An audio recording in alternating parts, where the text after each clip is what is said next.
बिस्मिल्लाहिर्रहमानिर्रहीम। नादरीन, नवें army chief की तैनाती हो गई है। तो कोई बंदा कह रहा है जी ये माशाल्लाह हाफिज़ कुरान ने, तो कोई कह रहा है जी ये माशाल्लाह शाह साहब ने, तो कोई कह रहा है जी ये करप्शन के बहुत खिलाफ ने। मतलब आपो अपनी राय दी जा रही है। तो ये चीज़ां सारियां अपनी जगह ते असल चीज़ तो ये वे कि वह बतौर आर्मी चीफ जोड़ा अपना किरदार किंदा अदा करते हैं। और अगर वो ईमानदार ने तो उन्होंने चाहिए कि अपने असासे जोड़ा अज डिकलेयर कर दें, कौम को दस दें कि अज मेरे को आ कुछ है। और जिसले वो रिटायर होन उसले भी उन्होंने असासे कौम के सामने आ जान तो पता लग जाए कि ये आर्मी चीफ जोड़े ने बड़े अपना आसम मनीर साहब जोड़े ने बड़े ईमानदार आदमी ने, बड़े अच्छे आदमी ने।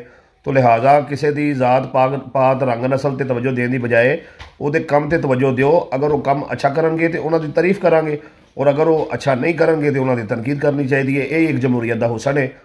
तो अच्छा गुमान करने अल्लाह करे कि नवे आने वाले आर्मी चीफ जोड़े ने वो मुल्क को कौम वास्ते अच्छे साबित होन।